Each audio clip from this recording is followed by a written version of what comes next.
Hello students, BA second year के सभी बच्चों को मेरी तरफ से बहुत बहुत नवरात्रि की शुभकामनाएं।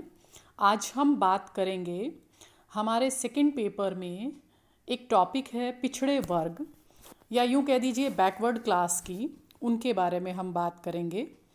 देखिए, पिछड़ा वर्ग होता क्या है। हमने सुना है जैसे अनुसूचित जातियाँ, अनुसूचित जनजातियाँ और अन्य पिछड़ा वर्ग। हम बातों में तो कह देते हैं एससी, एसटी और ओबीसी। What is OBC? ठीक है, अन्य पिछड़ा वर्ग है क्या? ठीक है, तो आज हम इसी के बारे में बात करेंगे। तो ये जो कुछ वर्ग होते हैं जिसके अंदर पिछड़ा वर्ग के अंदर विशेष रूप से अनुसूचित जातियों, जनजातियों, भूमिहीन श्रमिक और छोटे किसानों को भी हम शामिल करते हैं। और विशेष रूप से ये देखा जाता है कि जो लोग जो है कमज़ोर वर्ग की श्रेणी के अंदर आते हैं। अब कमज़ोर वर्ग की श्रेणी में कौन कौन से लोग आते हैं? जैसे बंधुआ मजदूर, बॉन्डेड लेबर कहते हैं, खेतीहर मजदूर हो गए, सीमांत किसान हो गए जो सीमाओं पर रहते हैं, छोटे किसान हो गए, भूमिहीन श्रमिक हो गए जिनको हम लैंडलेस लेबर भी कहते हैं। ये सभी जो लोग हैं वो पिछड़ा वर्ग के अंदर आते हैं। और पिछड़ा वर्ग शब्द जो है समाज के कमज़ोर वर्गों के लिए विशेष रूप से काम में लिया जाता है। और पिछड़े वर्ग शब्द का जो प्रयोग है सर्वप्रथम 1917-18 में किया गया और उसके बाद 1930 और 31 में किया गया। यदि हम भारतीय संविधान की बात करें तो भाग 16 के अंदर जो है इसके पिछड़े वर्गों का के बारे में बात की गई है। इसके साथ साथ जो है पिछड़ा वर्ग समूह होता क्या है? ये कोई व्यक्ति नहीं है, ये एक उस समूह के लक्षण होते हैं। ठीक है, अब हम बात करें कि पिछड़े वर्ग की क्या परिभाषित फिर हम कैसे करेंगे।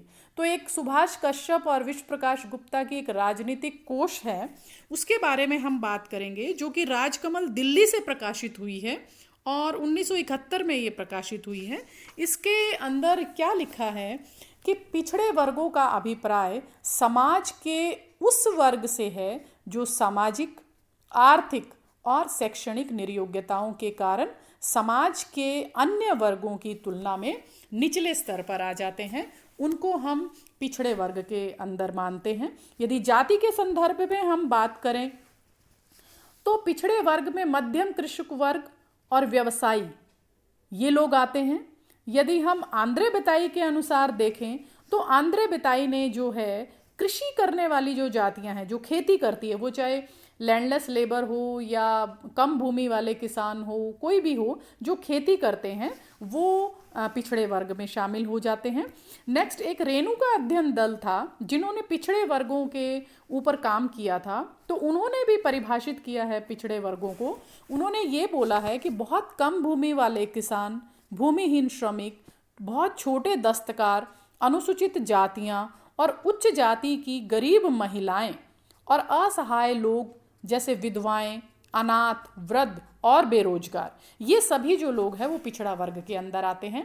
भारतीय संविधान में जो है पिछड़ा वर्ग उसे माना गया है जो शिक्षा, सरकारी सेवाओं में पिछड़े हुए हैं, व्यापार और शैक्षणिक दृष्टिकोण से भी पिछड़े हुए हैं। तो 16 नवंबर 1992 को सर्वोच्च न्यायालय ने पिछड़ी जातियों के लिए 27% का जो है वो आरक्षण दिया है, जो कि उनके लिए पिछड़ा वर्ग के लिए आरक्षित है। अब हम बात करेंगे कि पिछड़ा वर्ग के अंदर हम कौन कौन से लोग लेते हैं। तो हम पिछड़ा वर्ग के अंदर बंधुआ मजदूर, भूमिहीन श्रमिक, सीमांत किसान और छोटे किसानों को लेंगे। आज हम बात करेंगे बंधुआ मजदूर, जिनको हम बॉन्डेड लेबर कहते हैं। देखिए, नाम से पता चलता है इसके कि बंधुआ मजदूर कौन से होते हैं। तो बंधुआ मजदूर वे होते हैं जो अपनी आवश्यकताओं की पूर्ति के लिए सेठ साहूकारों से ऋण लेते हैं, बड़े लोगों से या जमींदारों से ऋण लेते हैं, और ये शर्त रख देते हैं कि जब तक वे ऋण नहीं चुकाएंगे तब तक उस सेठ साहूकार के पास वो कार्य करेंगे। अब वो कार्य जो करते तो हैं परंतु उसकी एवज में उनको पैसा भी नहीं मिलता है। इसी कारण इसको बॉन्डेड लेबर कहते हैं, क्योंकि वो उसमें बंध जाते हैं। साहूकार क्या है? ऋणी व्यक्ति से गुलामों की तरह अपने खेत पे भी काम करवाता है, घर पे भी काम करवाता है और व्यवसाय में भी काम करवाता है। तो यद्यपि संविधान के अनुच्छेद 23 में भिक्षावृत्ति और बेगार प्रथा को समाप्त कर दिया गया है, किंतु देश के फिर भी विभिन्न भागों में मजदूर प्रणाली के रूप में बंधुआ मजदूर प्रणाली है। कुछ राज्यों में तो इसे रोकने के लिए अधिनियम भी बनाए थे, किंतु सफलता नहीं मिली है, क्योंकि इस प्रकार के जो बंधुआ मजदूर होते हैं वे गरीबी की चरम सीमा, दास्ता और शोषण और मानव के मौलिक अधिकारों की हत्या के जीते जागते उदाहरण हैं। इस समय सबसे बड़ी चुनौती जो है वो बंधुआ मजदूरों को पता लगाने का, उन्हें मुक्त करवाने का और उनके पुनर्वास मतलब उनको दोबारा से जो है आवासित करने की समस्या है। यह हमारा भी नैतिक दायित्व बनता है कि हम जो है ऐसे मजदूरों को ढूंढें और उनको पुनर्वास की स्थापना करें।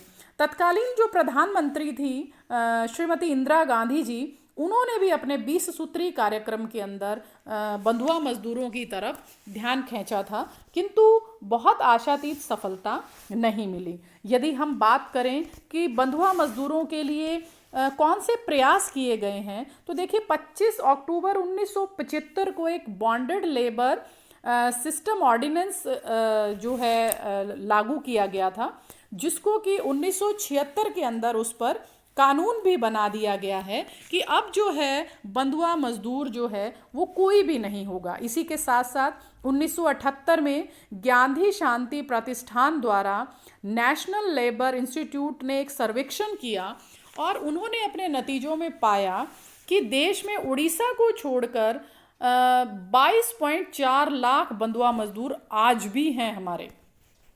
राज्य सरकारों ने भी 1978 और 79 में बंधुआ मजदूरों के पुनर्वास के लिए अधिकतम 10,000 रुपये का अनुदान देने का भी प्रावधान रखा है। इसके साथ साथ यदि बंधुआ मजदूरों की संख्या को देखें तो केरल और हरियाणा में 95%, राजस्थान में 90%, कर्नाटक और आंध्र प्रदेश में 75 से भी कम पुनर्वास किया गया है। और राजस्थान के डूंगरपुर जिले के जोरावर और रतनपानी गांव में बंधुआ मजदूरों के पुनर्वास के लिए उन्हें 15 से 16 बीघा जमीन भी उपलब्ध करवाई गई है। लाभार्थियों ने कुएं खोदकर जमीन को खेती योग्य बनाया, मतलब उनके साथ इतना जो है पुनर्वास की व्यवस्था की गई है। यदि हम देखें तो केंद्र सरकार आर्थिक सहायता देने को तो तैयार है, किंतु प्रांतीय सरकारें इसमें रुचि नहीं दिखा रही है। हमें बंधुआ मजदूर प्रणाली को समाप्त करने की आवश्यकता है। राज्य सरकारें भी इसमें अपना पूरा सहयोग करें, उन्हें पुनर्वास के कार्यक्रम बनाएं, मुक्त किए गए श्रमिकों को पुनः बंधक ना बना लिया जाए या पुनः गुलाम ना बना लिया जाए, इस बात की हमें पूरी सावधानी रखनी चाहिए।